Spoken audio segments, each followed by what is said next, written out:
Espace TV, les grandes gueules, le top des GG.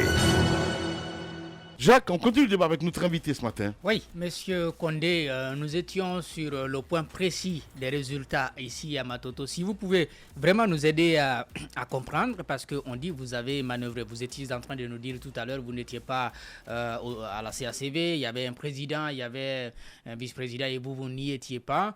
Mais ce que Fodé Abbas a essayé de nous dire la dernière fois, c'est qu'on vous a vu jouer un peu le rôle de ces magistrats-là qui devraient se charger de la compilation des résultats qui provenaient de tous les quartiers. C'est faire injure à ce magistrat que de prétendre que j'ai joué son rôle. Et comment a-t-il expliqué la manière dont je me suis substitué à ce magistrat? Que c'est triste, que c'est lamentable. C'est faire injure à ce magistrat. Et c'est archi faux. Ce que je voudrais, si vous pouvez l'organiser, c'est un tête-à-tête. Non, un face-à-face. Un face-à-face. Ben, on va vous inviter avec Maître Abbas, avec des gants, si vous voulez bien. Avec mon contenteur. Oui, j'ai bien compris. Sur des faits Je pense qu'il est encore à Conakry, Maître Abbas. Je me mets au défi et je répète. Voilà, il n'y a pas de problème. Et je répète que ça serait dans Politiquement Correct Fukapa, vendredi, si vous êtes d'accord. d'accord. Pur mensonge. Deuxièmement, est-ce qu'il vous l'a dit? Mais M. Alpha Condé n'a pas gagné à Matoto. Au premier tour de l'élection présidentielle de 2010, il n'a pas gagné. Il est venu loin derrière ces deux principaux challengers que je n'ai pas besoin de nommer. Non, c'est celui et Sidia. Pardon. Tant mieux, si vous le trouvez vous-même. Bien. Deuxièmement, n'interrompez pas. Pendant le décompte des voix, Les grandes gueules. direz-vous que la directrice communale des élections, qui faisait office de rapporteur de la CACV, a donné les résultats d'un bureau de vote où le candidat du RPG avait 0 voix. 0 voix. Vous pouvez imaginer que le candidat du RPG recueille seulement, ne recueille aucune voix dans un bureau de vote, ici à Matoto, où nous sommes. La vérité est que le résultat de ce scrutin à Matoto n'a pas encore livré tous ses secrets. Bien. On va essayer de s'intéresser à notre deuxième invité, mon cher Ahmed, parce qu'il n'a pas parlé depuis qu'il est là. Voilà, c'est bien sûr. Mais allez-y. Pour vous accuser de la sorte. Vous avez parlé d'hommes frustrés. M. Abbas Bangoura est un vil escroc. C'est là de notoriété publique. C'est un personnage. C'est grave ce que vous dites là ce matin. C'est un vil escroc. Et j'ai des preuves pour le démontrer. C'est un personnage dont on ne doit pas prendre en compte des propos et des actes. C'est évident. Vos preuves? Des preuves? Vous voyez, madame, j'ai ici un document qui indique que le lundi 24 octobre 2016, il y a exactement 5 ans, M. Abbas Bangoura a été interdit par ses pairs, c'est-à-dire le Conseil d'ordre des avocats, d'exercer le métier d'avocat à la République de Guinée pour cause de détournement, abus de confiance et escroquerie, selon le motif invoqué par le Conseil d'ordre des avocats. Pour justifier la mesure, il a été condamné par ses collègues pour des faits remontant en 2012. Il est victime d'une escroquerie dont une dame, répondant au nom de Djalibatou Diallo, a été la victime et à qui il a soutiré une somme de 800 millions de francs guinéens. Il est aujourd'hui, ne l'appelez pas Maître Abbas, appelez-le Monsieur Abbas Bangoura. Ce n'est pas un avocat, il est radié. Bien. Et aujourd'hui, ce qui se passe, il vient se culpabiliser. On l'a questionné là-dessus. Pour passer pour un réfugié On l'a questionné. politique. Vous l'avez culpabilisé, il ne dira jamais la vérité. Mais l'avocat est là pour ça, justement. Justement. Il ne dira jamais la vérité. Maître Bombi. Et c'est un vil escroc, un nègre fin. D'accord. Mais vous pouvez prendre ces paroles en Mais non, considération. attendez, monsieur. Qu'est-ce que vous faites de la liberté d'expression? C'est pas possible. Qu'est-ce qu'il arrive? Là, voilà, on voit ça en direct. On est à la télévision, monsieur. Vous savez, monsieur Condé. On est à la télévision aussi, Peu vous savez. importe. Voilà. Je suis tellement remonté. Non, mais contre c'est pas une raison quand même de taper Mafoudia quand même. Elle vous a rien fait. Elle vous a rien fait, Mafoudia Bangoura. Pourquoi vous la tapez? C'est pas possible. Extraordinaire. Mais pourquoi vous tapez Mafoudia? Pour la première fois. Non, mais attendez. Pour la première fois de mon Non, mais existence. attendez, non, mais c'est pas que. Me voici dans c'est une grave. telle posture. Non, mais monsieur Condé, je ne peux pas vous permettre. Pourquoi vous tapez Mafoudia Bangoura? Et qu'est-ce que vous a fait? Non, il y a Bangoura. Elle me rappelle ma fille. C'est pas possible. Allez, on s'intéresse à notre... Et aujourd'hui, il se culpabilise, il dit qu'il était réfugié politique. Les réfugiés politiques, ils se victimisent, les réfugiés politiques. Les réfugiés politiques, ce sont les jeunes Konduno, Aliou Bari, le journaliste Banda Sidibé. Mais lui, c'est un escroc qui a fui le pays. Les grandes Parce gueules. qu'il était poursuivi Bien. pour des faits avérés. Voilà qui est compris. Bien, allez-y Antoine, pardon. Vous semblez nous dire que ça vous a pas frustré, mais à vous entendre, ça vous a touché, Ouais. et ça se sent à l'antenne. Et apparemment, il a fait beaucoup de mal. Il a fait beaucoup de mal, c'est l'une des grandes victimes. gueules. Et d'ailleurs là, c'est pour une réaction également. Maître Bombi. Mara. Autre droit de réponse contre Maître Fodé Abbas, dans le dossier justement qui oppose Maître Fodé Abbas à la dame citée tout à l'heure par Monsieur Cheikh. Dites-nous, qu'est-ce que vous reprochez à Maître Fodé Abbas? Bien. Qu'est-ce qu'il a dit je vous donne ça. Les et grandes qui gueules. suscite votre réaction? Bien, merci les grandes gueules. Ouais. Vous dites au revoir, ouais. Attention à la marche, hein, monsieur. Voilà, attention à la marche. Mais waouh. Alors là, Il s'en va. on avait un volcan dans ce studio ce matin. Hein. Rien à dire. Allez-y, Je allez-y. vais apporter une précision par rapport à votre question. Ouais, Il s'agit, ma présence ici, ouais. de corriger le tir lors du passage ici de M. Fodé Abbas Bangoura. Il a fait des ravages. Hein. Relativement, Ah ben oui. relativement au discrédit Ouais, qu'il a Les porté à grandes l'endroit gueules. de modestes personnes, ouais. à savoir Maître Serba Mori Kanté Mhm. et l'ancien bâtonnier Mohamed Traoré. D'accord. Je suis leur conseil pour cette affaire Mhm. et j'entends citer directement devant le tribunal correctionnel M. Fodé Abbas pour des faits de diffamation de caractère. Et ça, je reviendrai dessus un jour. Mhm. En ce qui concerne ce dossier, Oui. je viens simplement régler la situation. Mhm. Maître Serba Mori Kanté a été conseil d'une dame personnelle, une Hadia à Temenetaï en ville. Et cette dame est co-héritière d'une autre qui était prédécédée. Mhm. Puisqu'elle a passé tout son temps, n'est-ce pas, au Bénin, Mhm. lorsqu'elle est rentrée, elle a trouvé les enfants de sa sœur, parce que sa sœur est décédée. Les enfants de sa sœur se sont accaparés de la succession à Temenetaï. Donc la question de sa qualité était en jeu. C'est ainsi qu'elle a constitué Maître Serba Mori Kanté Oui. pour pouvoir régler la situation. Les grandes gueules. Parce que pour figurer dans une instance judiciaire, il faut justifier la qualité, Mhm. telle que prévue par le Code de procédure civile, en son article 9. C'est ainsi la dame a constitué Maître Serba Mori Kanté Mhm. pour cet effet.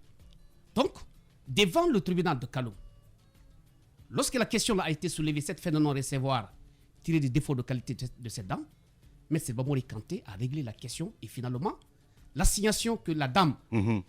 avait introduite devant le tribunal de première instance de Kaloum contre les enfants de sa sœur, Mhm.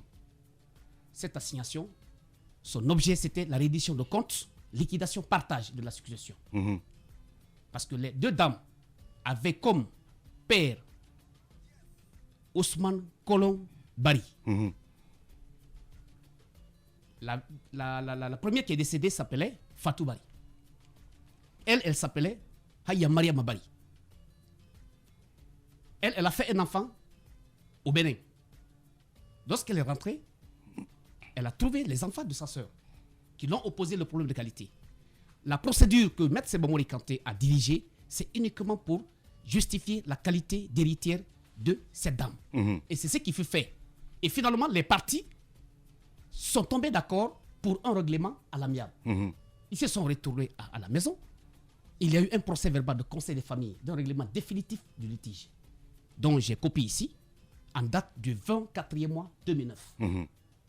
Dans ce PV, les deux parties, Les à grandes savoir, gueules. n'est-ce pas, les héritiers de feu Fatou Bari qui était la sœur de les Hadja, avaient constitué un avocat. Hadja a un avocat, Maître Serba Mori Kanté.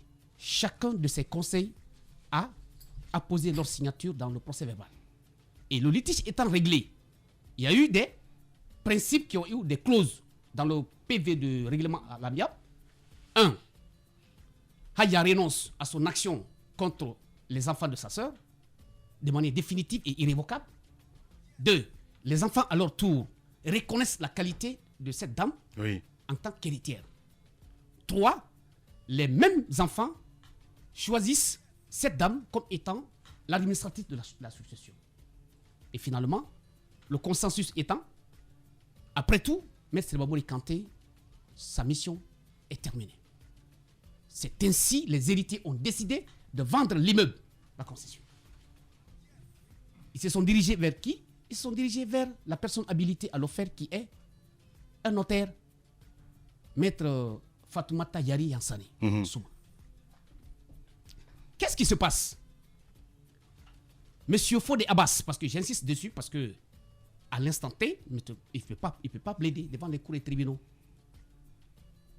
Monsieur Fodé Abbas vient voir la notaire pour lui demander la copie de quelques pièces qui s'y trouvent dans le dossier de la procédure, parce qu'il est poursuivi devant le tribunal correctionnel pour les faits d'escroquerie et qui se serait mêlé dans la vente de l'immeuble.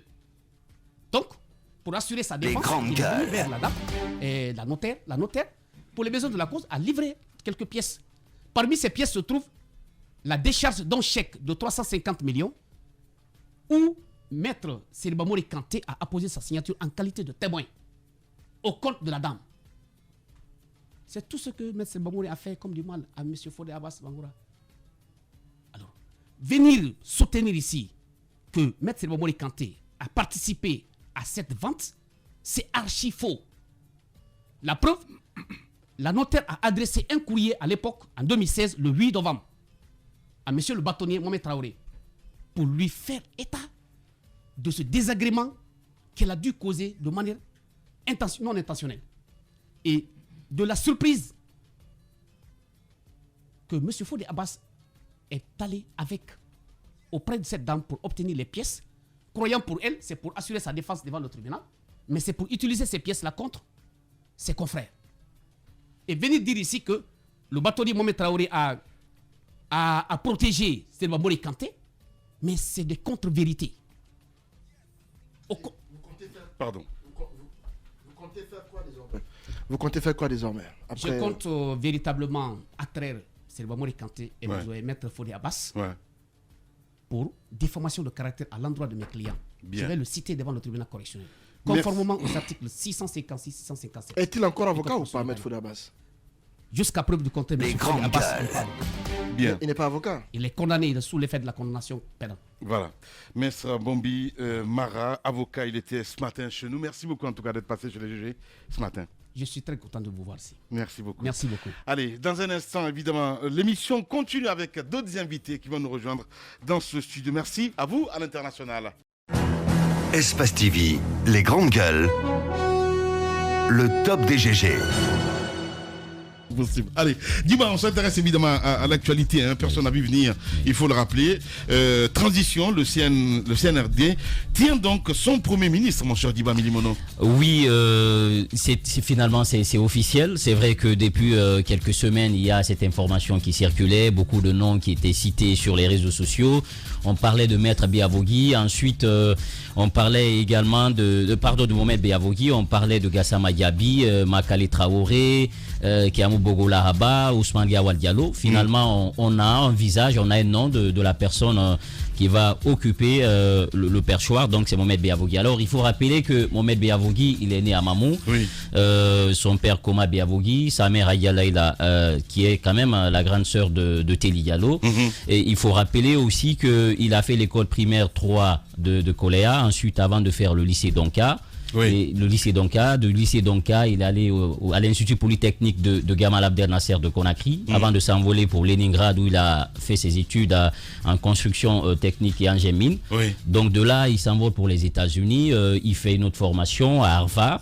Et donc c'est un fonctionnaire international. En 2020, il est président du conseil d'administration de UBA, United Bank of Africa, ici en Guinée, parce que la banque avait, rappelez-vous, il y a encore quelques années, des problèmes. C'est lui qui a tiré cette banque aujourd'hui, où il y a une augmentation salariale doublement pour tous les travailleurs. Donc c'est un technicien qui souvent on envoie lorsqu'il y a des crises au sein des institutions, il a la capacité de les relever. Il a été était aussi fonctionnaire international au compte de la Banque mondiale. Il a été aussi fonctionnaire international au compte des Nations Unies et secrétaire général, directeur général du système des Nations Unies, consultant au compte de beaucoup d'institutions onusiennes, sans compter qu'il faut rappeler, tout récemment, il a été couronné par des chefs d'État africains, c'était à Banjul, par rapport à ses efforts pour le développement agricole sur le continent africain. Donc c'est un technicien achevé, c'est un homme qui a les compétences, il fait l'unanimité aujourd'hui au sein non seulement de l'opinion nationale mais aussi internationale, parce que par rapport à cette transition, compte tenu des attentes qui nous assaillent, on avait quand même besoin d'un homme qui est bien introduit. Si vous regardez son CV, il est long comme un bras. Et surtout, c'est un homme aujourd'hui sur qui on peut muser parce que la Guinée doit s'ouvrir. On a vu, on est dans une phase transitoire, on a besoin quand même du soutien de la communauté internationale. Et c'est un homme aujourd'hui qui a quand même un carnet d'adresses en or massif, qui a la capacité aujourd'hui de lever des fonds, d'amener les gens à regarder de bon oeil la Guinée. Maintenant, il a la compétence. Ça, c'est un critère déterminant. Aujourd'hui, il y a quand même des observateurs qui s'inquiètent sur une chose. C'est par rapport au caractère de l'homme. Parce que n'oubliez pas que nous sommes dans une transition. Il avait été proposé en 2007, lorsqu'il y a eu la crise, lui, Lansana Kouyaté, et son nom, il paraîtrait, est revenu 2 fois. Finalement, le président Lansana Conté, le général, a lancé son dévolu, jeté son dévolu sur Lansana Kouyaté. Et il a patience à payer. Aujourd'hui, il est Premier ministre, mais il faudrait qu'il fasse un alliage. Il a la compétence, mais il faut aussi du caractère. Parce que dans la transition, avec des hommes en uniforme, on a vu en 2008 Cabinet Komara. Cabinet Komara, il est venu comme lui. C'est des diplomates, c'est un fonctionnaire international. Il avait les compétences, mais on sait que c'est un homme qui a été complètement écrasé. Il avait une bonne volonté, il avait une vision pour le pays. Il pouvait à lui seul faire réussir la transition. Mais malheureusement, on l'a pas écouté. Il prenait des décisions le matin et le soir, on l'appelait avec un téléphone pour lui faire regretter. Pour lui dire, attention, c'est pas vous qui dirigez cette transition, c'est nous les militaires. Il faut que vous nous écoutiez. Donc, son poste était vide de contenu. Et nous espérons que cette fois-ci, on ne va pas retomber dans le même travers. Il faudrait qu'à un moment donné, qu'il puisse avoir le courage de dire quand ça ne va pas, attention, on est en train de s'écarter de la ligne de départ. Il faudrait faire attention et amener quand même Mamadi Doumbouya, aujourd'hui, qui a la volonté, réellement, à travers ses discours, de ne pas commettre les erreurs du passé. Donc, on a besoin aujourd'hui d'un Premier ministre qui est compétent. Ça, il a, mais aussi un homme à point qui a du caractère, un moment qui peut taper du poing sur la table. Pour finir rapidement, Lamine, sur la charte de la transition, pourquoi je le dis? Parce que n'oubliez pas que dans cette charte de la transition, il y a eu des observations qui ont été faites par des juristes. D'abord, on estime que dans la charte de la transition, le poste du Premier ministre est vide de contenu. Pourquoi? Au niveau de l'article 38, on dit que c'est le président qui pilote la politique de la nation, qui détermine et conduit la politique de la nation. Alors que dans toutes les constitutions au monde, ça relève du domaine du Premier ministre. Est-ce qu'il faut revoir cela pour quand même étoffer son poste, lui donner, disons, la latitude de pouvoir mettre en application sa politique? Ça, c'est la grosse interrogation. Au niveau de l'article 50, en même temps, on estime que le Premier ministre est responsable devant le chef de l'État, le président de la transition.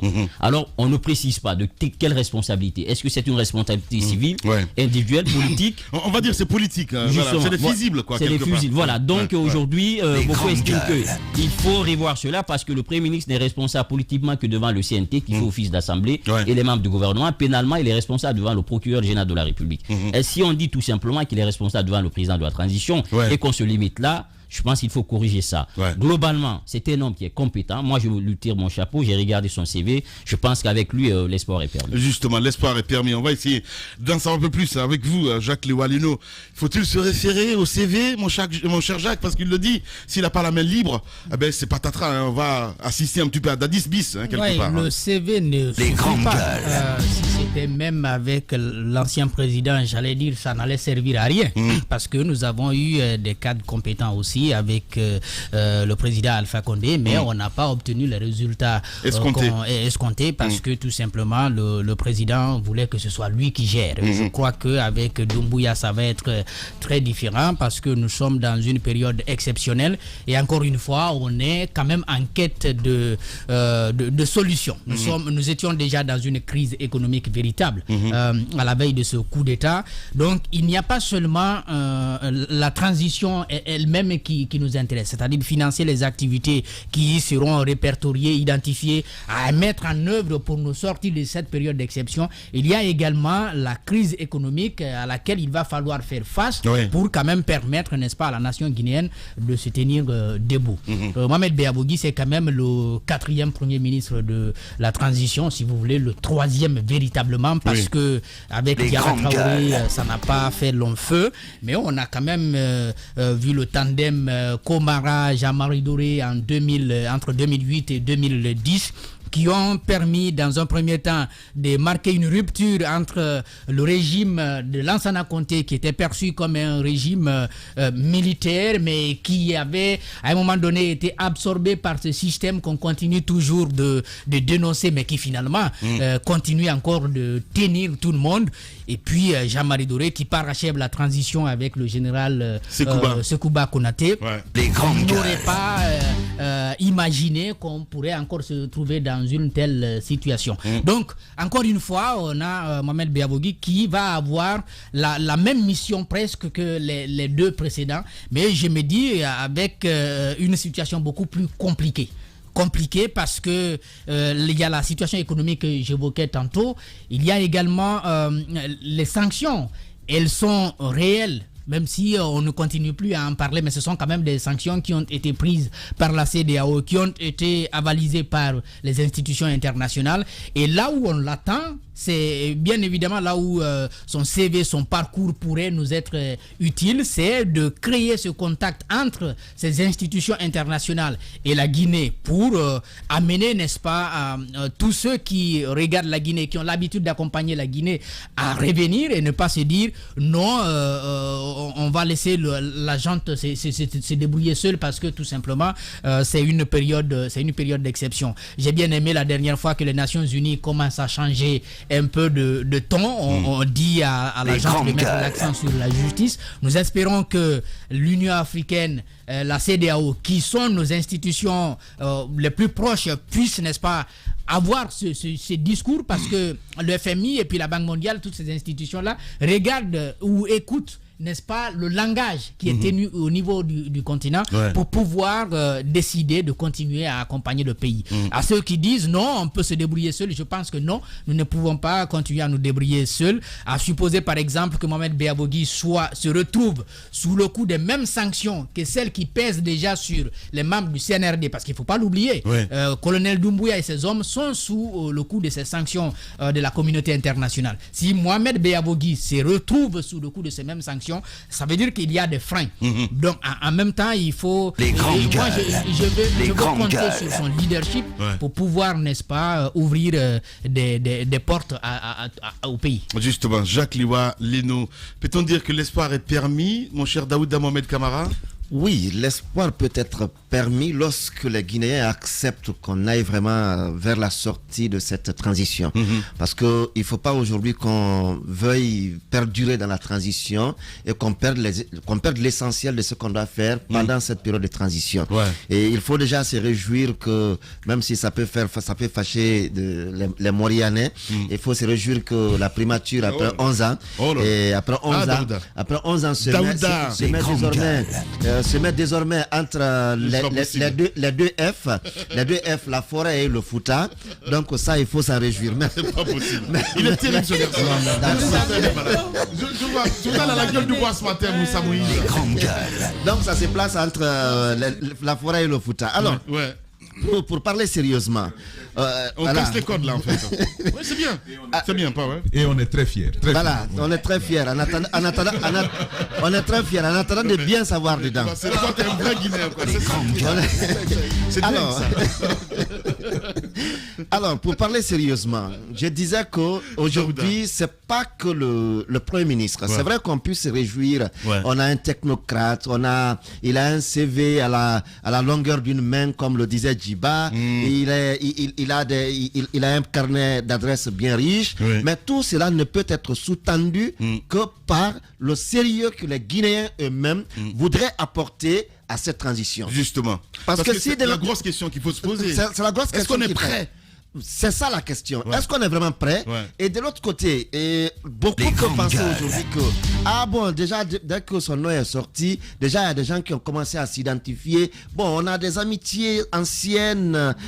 Non, écoutez, pourquoi je le dis? Pas le citoyen lambda, mais lorsque les politiques voudront tout de suite l'envahir, c'est politiquement incorrect. par rapport, non, politiquement incorrect par rapport à ce que nous voulons mettre dans cette transition. La finalité n'est pas que des élections. Mais qu'est-ce qu'on obtiendra au sortir de cette transition qui soit durable pour nous, qui consolide notre démocratie, mais qui amorce le vrai développement dans notre pays. Ce n'est pas, quand on dit politiquement correct, mais c'est la projection aussi sur ce qu'on peut obtenir après une transition. Bien. Si on dit qu'il faut éviter les erreurs du passé, c'est un peu cette autre erreur d'envahissement des acteurs politiques sur ceux qui doivent nous permettre de sortir de la transition. Merci. Et je crois qu'il ne faut pas qu'on perde de vue cette facette. Il faut aller vers l'accompagnement, le travail, que la Guinée se remette avec les institutions internationales afin de sortir de cette transition. Même si Lamine veut mériter la parole. Ben oui, parce que ça fait 5 minutes quand même, mon gars. Voilà, comme tout le monde. Allez, il y avait beaucoup de noms qui circulaient, mon cher Bantanko. Hein. On aurait même appris en coulisses Abessila, Makale, entre autres. Il y a même d'autres qui ont proposé à fond de leur parti, c'est-à-dire à se débarrasser de leur parti pour être Premier ministre. Vous vous rendez compte? Il y a eu déjà des campagnes qui avaient été amorcées. On parle d'Abessila là. Hein. Oui, il y a même des gens qui ont commencé.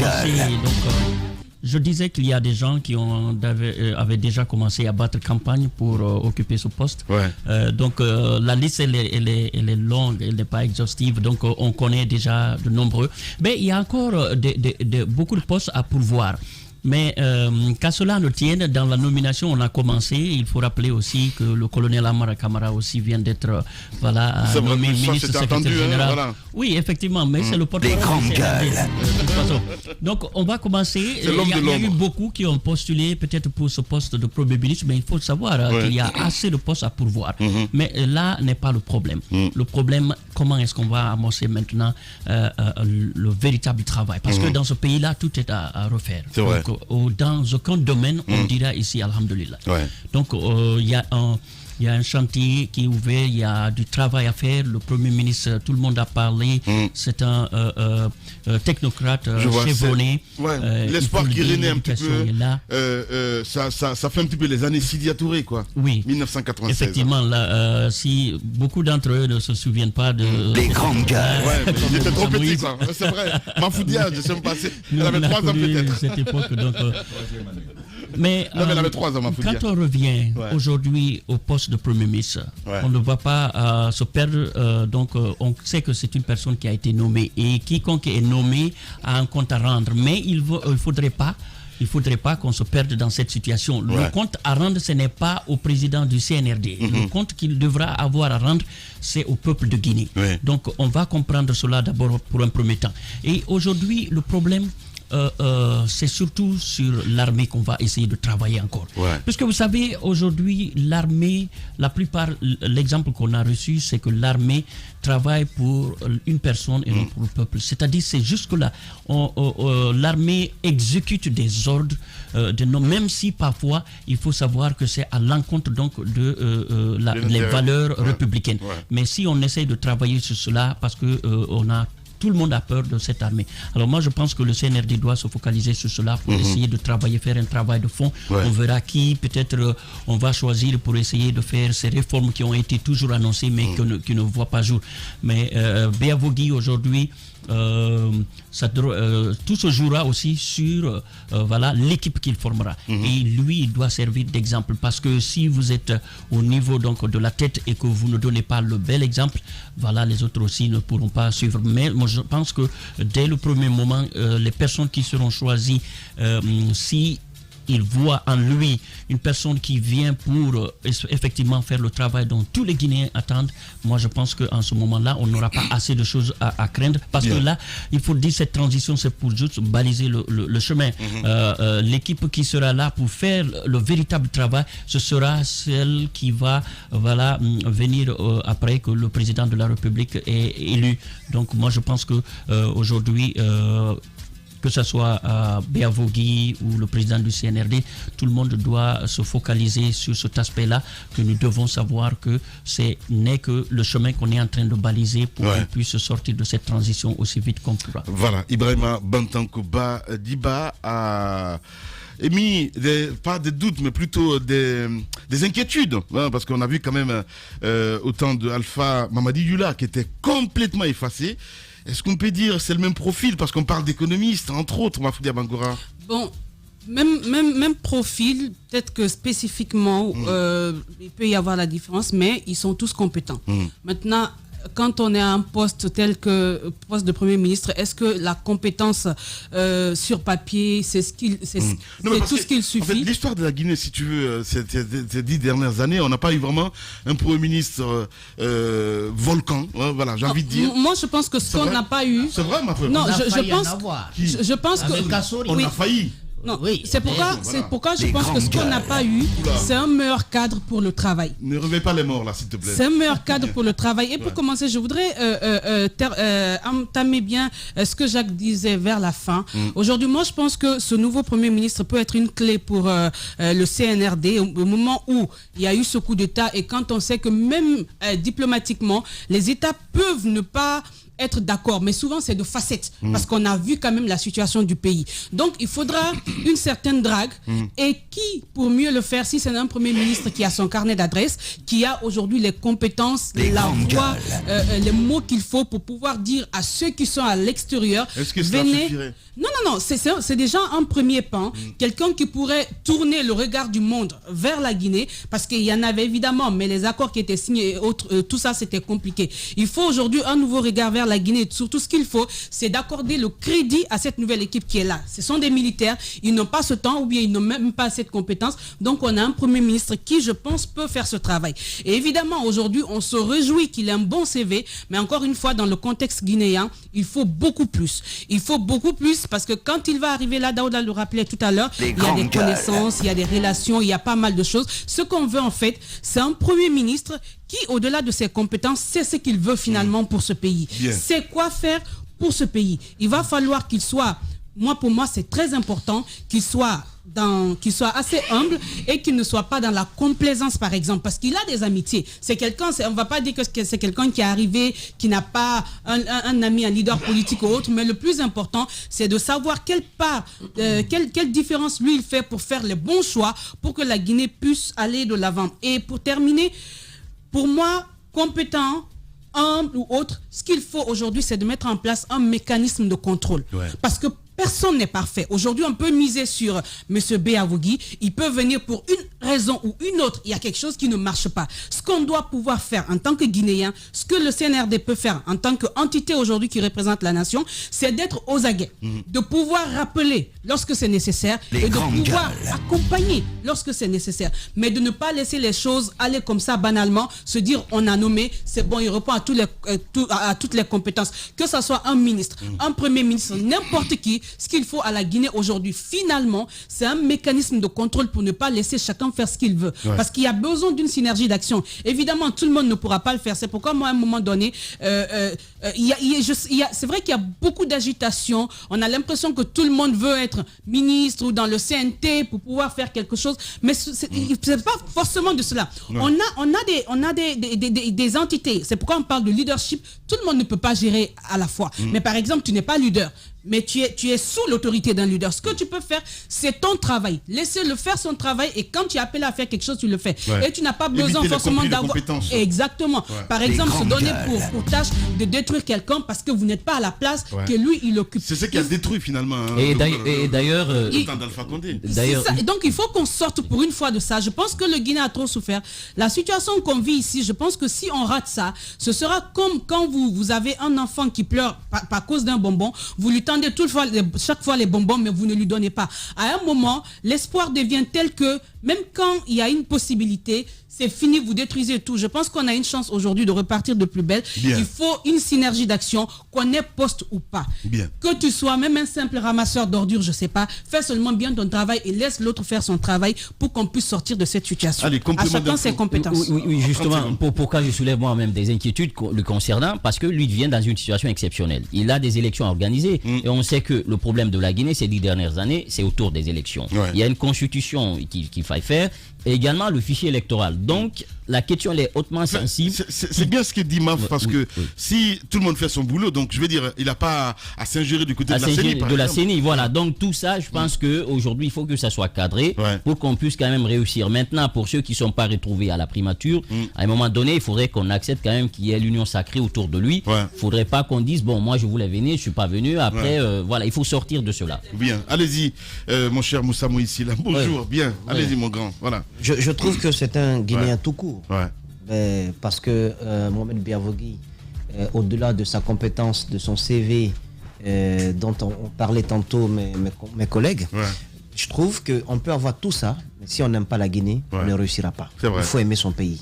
On a eu beaucoup de cadres compétents, beaucoup de personnes ayant, au niveau de l'international, des entrées, des carnets d'adresses bien garnis, mais ils n'aimaient pas leur pays, ils n'ont pas pu faire grand-chose pour leur pays. Aimer son pays, c'est poser des actes qui partent dans le sens à quand même amener votre nation, amener vos concitoyens à changer de façon positive leur quotidien, leur vie. Donc, quand on n'aime pas son pays, on pose des actes allant dans l'intérêt d'un clan, allant dans vos propres intérêts, allant dans l'intérêt peut-être d'une communauté. Je pense qu'il faut d'abord aimer son pays et je présume que ce monsieur aime son pays.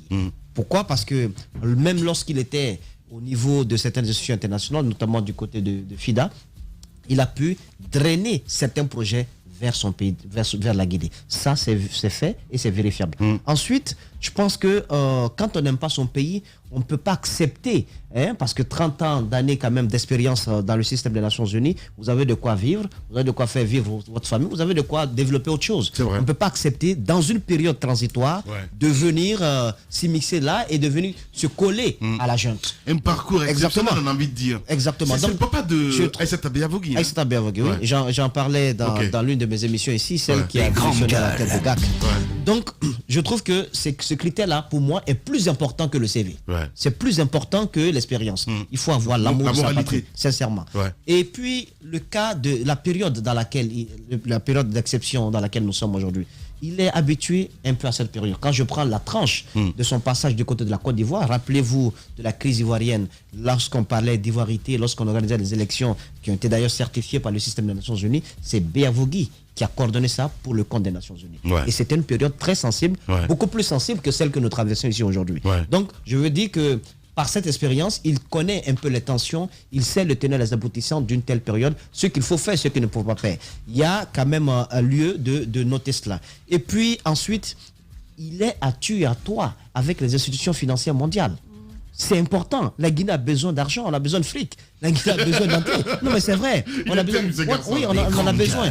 Vous savez, la spécialité de quelqu'un qui consiste à venir dans les économies sous perfusion, dans les économies complètement à terre et de les redresser. C'est ça sa spécialité. Alassane Dramane Ouattara, quel que soit le coup d'État, le troisième mandat qu'il a fait chez lui, mais vous avez vu qu'il a montré qu'il connaît le système financier mondial et que c'est un homme dont la spécialité c'est de redresser les pays en crise. Et il a prouvé en Côte d'Ivoire, même si tout n'est pas rose. Donc nous avons quelqu'un un peu de ce genre, quoi, de ce takabi. Donc j'estime que rajouter à tout cela, il faudrait qu'il puisse travailler de façon sereine, qu'il puisse voir la Guinée, qu'il puisse voir les Guinéens, les souffrances, et puis tout ce monde. On est quand même 12 ou 15 millions d'habitants, c'est lui qui a été choisi. Ça, c'est pas fait pour tout le monde. C'est un grand honneur. Il va falloir qu'il retourne l'ascenseur au peuple de Guinée. Et ça, il ne peut le faire qu'en travaillant de façon honnête, qu'en disant la vérité au président de la transition, si des actes sont posés n'allant pas dans le sens à bénéficier au peuple ou pas dans le sens à faire évoluer la nation, qu'il ait le courage de le lui dire. Qu'il ait le courage aussi de rectifier certaines choses quand des actes sont posés, même par l'entourage, qu'il puisse alerter à temps. Parce qu'on sait, c'est un poste qui est stratégique, mais c'est un poste qui dépend du président de la transition, soyez clair. C'est-à-dire le coup de franche ou pas, quand tu es Premier ministre, même dans une période constitutionnelle où nous sommes dans un État à la tête duquel se trouve un civil, même lorsque vous êtes dans cette période, vous êtes Premier ministre, vous n'avez pas toutes les capacités d'action. On l'a vu ça par le passé. Mais ça devient encore plus sensible lorsque vous êtes Premier ministre durant une période transitoire. Le Premier ministre Komara, il faut l'approcher pour comprendre toutes les difficultés qu'il a eues avec la junte, mais il est resté serein. Il a refusé de démissionner et il n'avait pas de salaire, lui. Il a accepté de travailler pour le pays. Donc, je pense qu'il faut avoir du caractère et au regard de ce que nous savons de lui en termes d'expérience, il a ce caractère-là. Vatiamo Amara Kamara, lui, il est secrétaire général à la présidence. Vatiamo. Non, Vatiamo. Il te parle cognaqué. Donc, c'est les cognaqués prennent la présidence. Non, mais c'est pas la totale, c'est ça. Quand il parlait de Fourica, ça m'a fait rire. Oui. On n'est pas pressé. On arrive. Mais moi, le problème c'est que quand vous avez un sang mêlé, vous ne perdez jamais.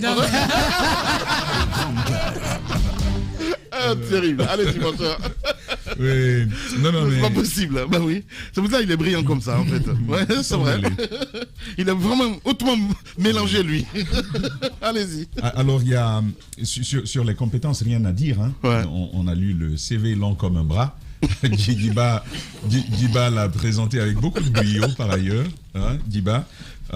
Donc sur les compétences, il y a vraiment rien à dire. C'est un monsieur qui a passé sa vie à faire des compétitions internationales pour parvenir à des positions. Il te parle le russe, il te parle l'anglais, il te parle l'italien, il te parle l'espagnol, il te parle le soussou, le poulard, le thomas. C'est un vrai Guinéen. C'est pas un Guinéen Waworo, quoi. C'est un vrai monsieur. Ça, c'est donc, rare. En termes de compétences. Chez les GG, que tout le monde soit comme ça, sur la même longueur d'onde, quoi. C'est dingue. Sur les compétences, oui. Sur les compétences, il n'y a vraiment pas grand-chose à dire. Ouais. Et Moussa Moïse l'a souligné. Nous sommes à un carrefour de l'histoire où nous avons besoin d'avoir des alliés au niveau sous-régional, des alliés au niveau international. Là, c'est vraiment l'offensive internationale, à mon avis, qui traduit la volonté du CNRD, qui a aussi pris en compte la réalité que la Guinée ne peut pas évoluer dans cette logique-là à vase clos sans minimiser un peu les tensions, les oppositions qu'il y a partout. Et donc, on a ce monsieur-là. Et puis, vous savez, il y a quelque chose de très, très intéressant que j'aimerais partager. Quand on parle de mobilisation des ressources financières, mais mobilisation des partenaires aussi, parce que ce sont tous des éléments de mobilisation.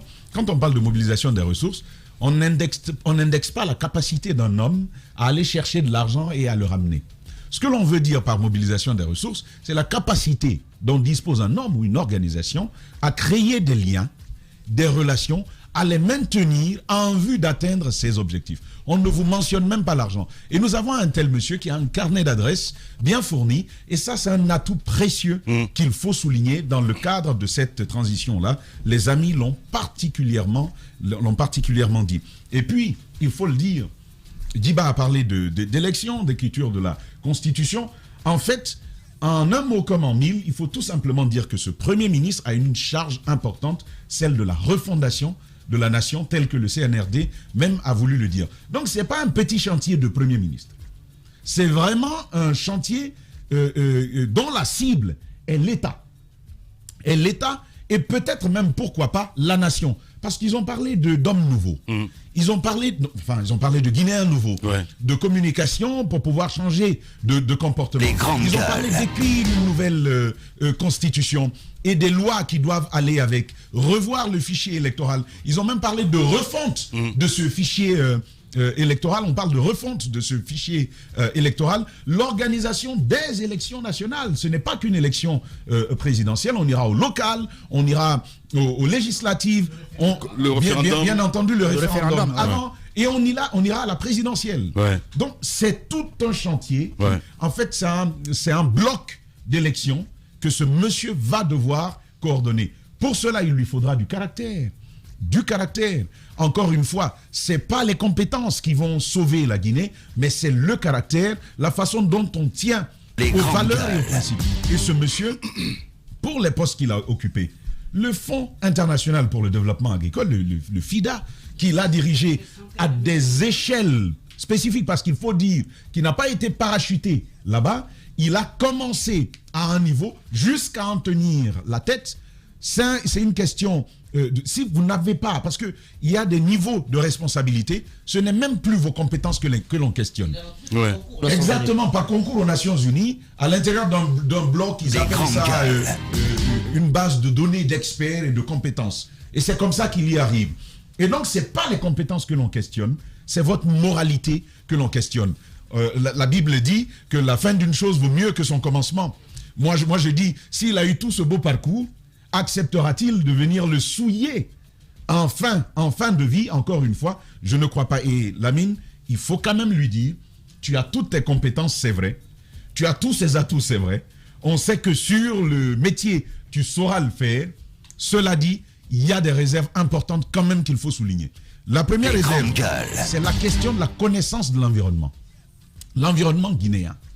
Parce qu'il peut connaître le monde. Mais ce monsieur a eu un parcours essentiellement en dehors de la Guinée. Ouais. Et le Guinéen est particulier. Le Guinéen est intelligent. Quand il veut faire du bien, il sait le faire. Ouais. Quand il veut te rouler, ça aussi, il sait le faire. Ouais. Et il n'hésiterait pas. Et on connaît le contexte à faire appel à ses ressources propres, mais même à des ressources surnaturelles pour faire entendre. Mais absolument, on est champion de ça. Ça a été, ces dernières semaines ont été un moment prolifique pour les marabouts. Ça, c'est effectivement une chose. Je l'ai vu en Prado. Oui, bien sûr. Vous voyez, hein, c'est absolument. Les marabouts, ils ne te parlent pas un mot de français, il n'a aucune activité à part ça, mais elle est prolifique. Ça donne bien en raison de ce contexte. Et puis en parlant donc de ce contexte, je vais terminer avec ça. Il a des compétences et je crois aussi qu'il a du leadership. Mais il nous faudra un leadership contextualisé à la situation guinéenne. On va dire réinitialiser. Fédérer les gens, parce qu'on a déjà commencé. C'est un forestier. C'est un peu... Non, écoutez Lamine, c'est très très important. C'est très très important. Comment est-ce qu'on va gérer tout ça? Même si encore une fois, je rejoins Daouda pour dire que Moussa nous a fait entendre des choses sur Forekaria. Alors notre tour est arrivé. Hein. Allez. Même Lamine, c'est que votre tour ne dure jamais longtemps. Espace TV, les grandes gueules, le top des GG. On a notre invité en bas. Voilà. Notre invité est là, Maître Béavogui. Merci. C'est Maître Béavogui. Oh, Maître Béavogui. Ah non, c'est sincèrement, je pense que... Maître Béavogui, il va soupe. On va manger. Vous êtes cousins Vous êtes cousins Vous êtes quoi avec... les Béavogui? Non, mais tous les Béavogui sont... mon grand frère. Voilà. Tous les Béavogui sont ensemble. Béavogui, Sobragui, tout est la même chose. Alors, moi, je veux... Attends, mais Moussa. Non, laisse-moi finir. C'est un vrai grand frère ou c'est un grand frère de Massanta? Vrai grand frère. Ok. D'accord.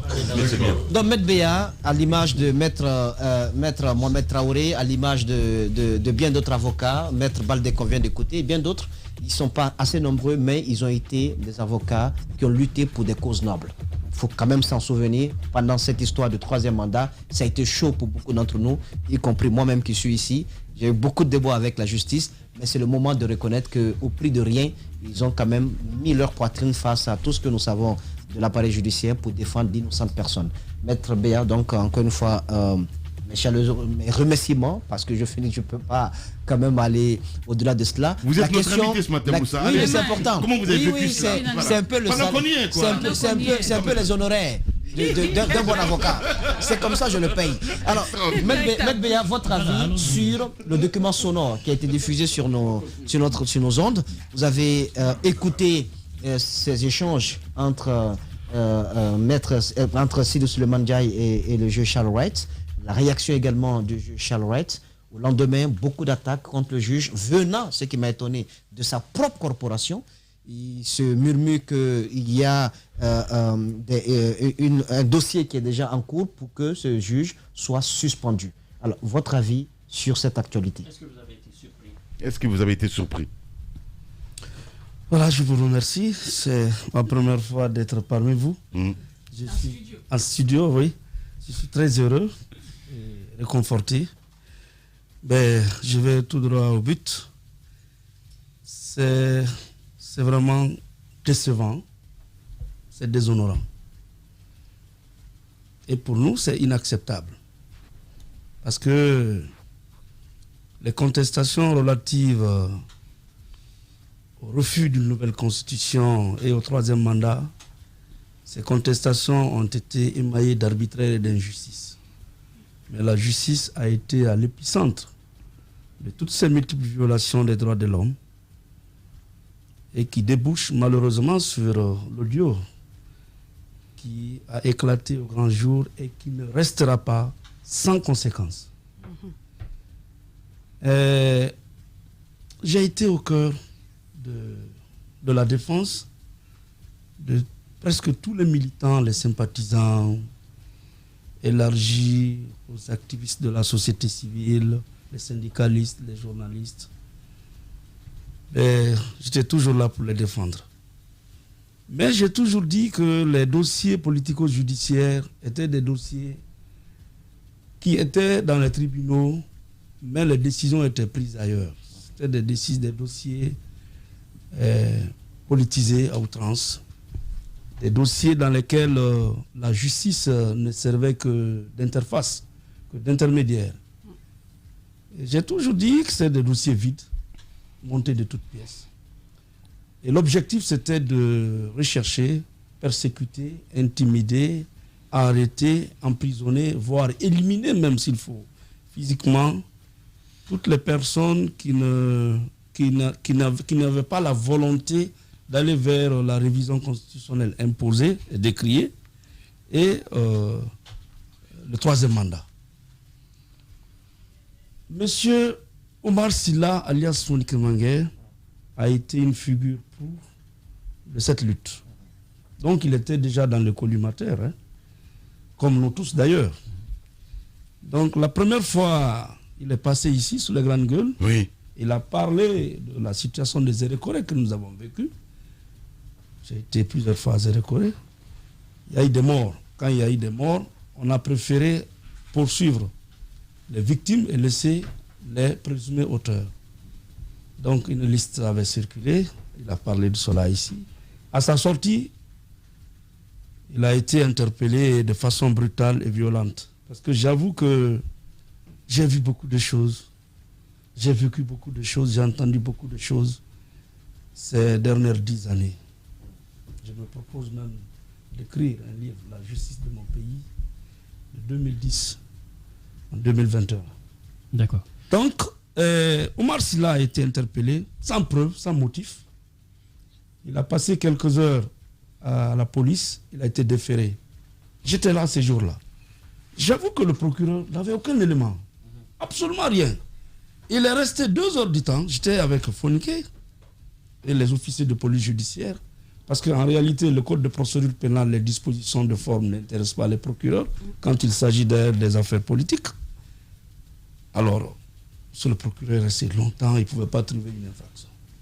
Il rentrait, il sortait. D'un seul coup, il dit, Dieu merci, ce que je recherchais, j'ai trouvé. Après plusieurs coups de fil, quoi. Ouais. Bon, désormais, je vous poursuis pour des informations. Je tombe des murs. Je vous poursuis pour diffusion d'informations tendant à troubler l'ordre public. Et je demande mandat de dépôt. C'est comme ça que Oumar est parti, malheureusement en prison.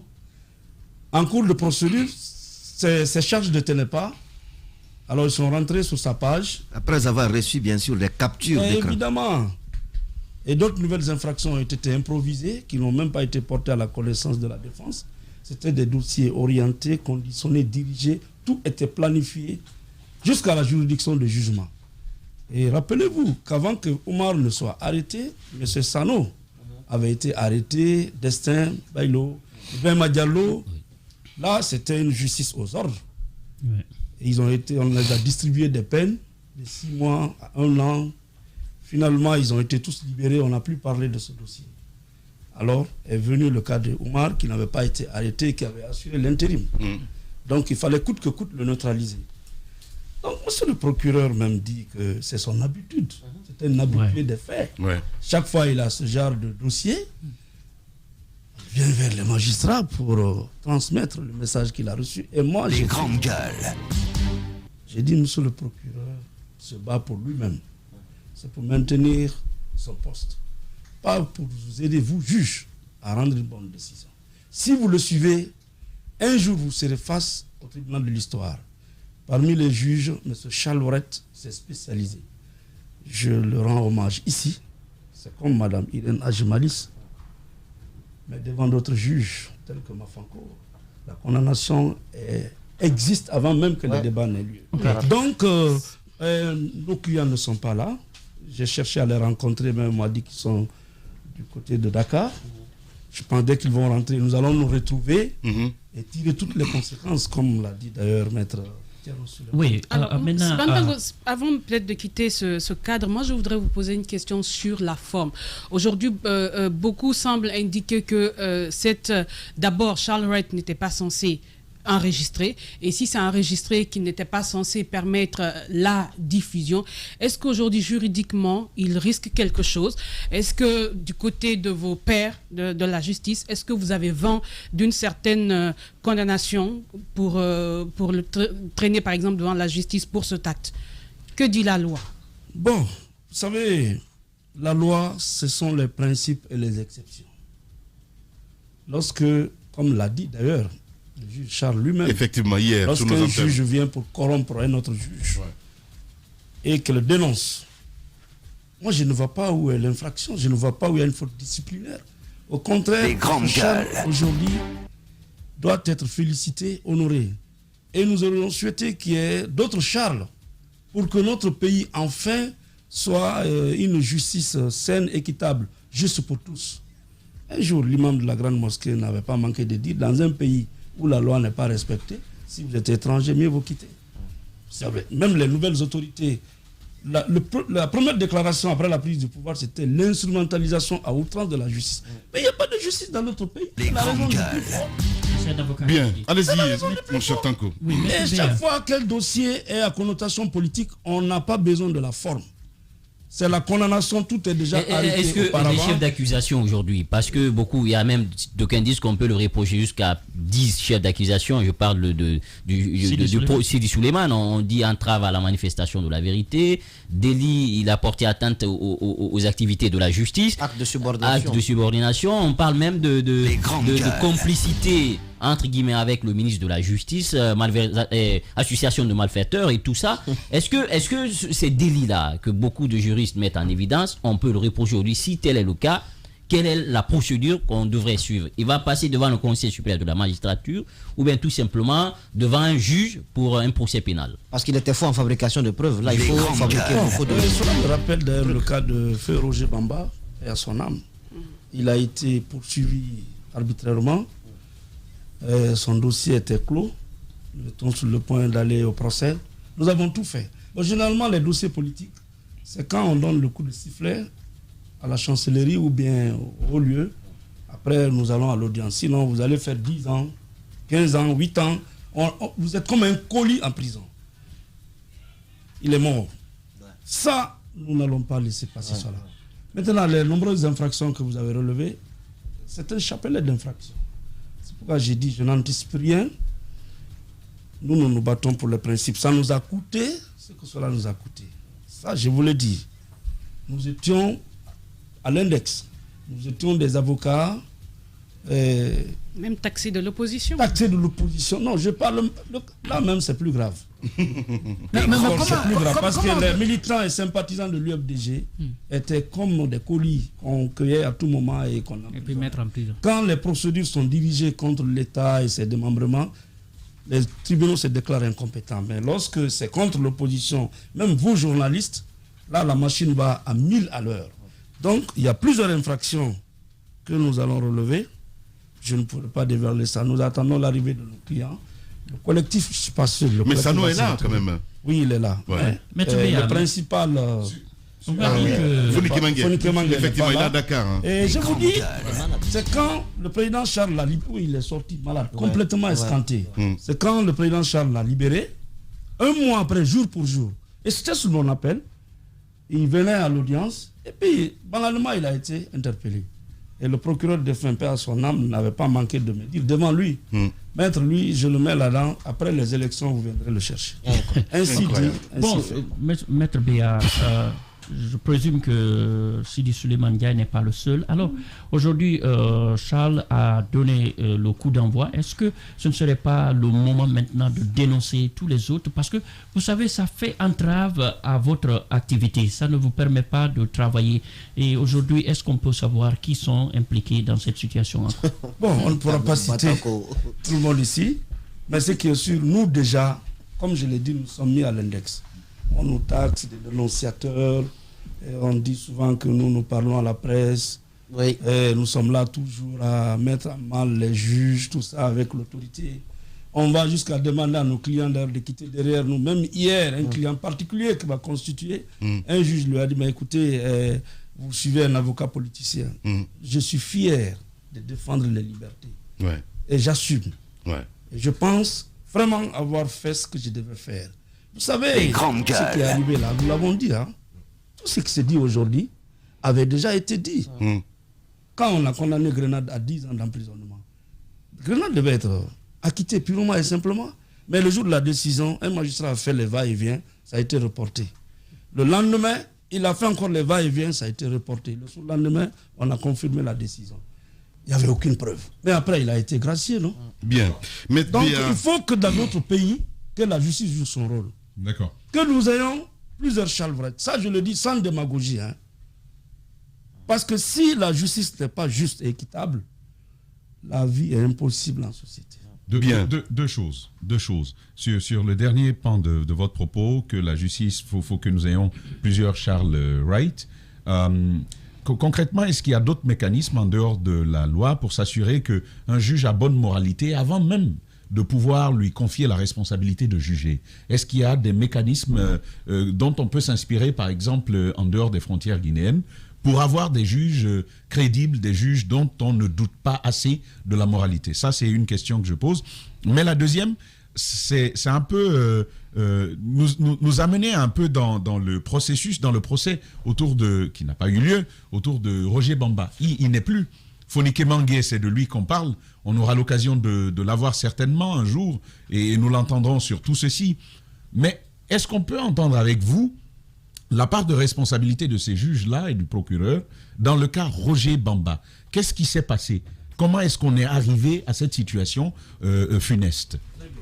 Roger Bamba a été appelé au palais.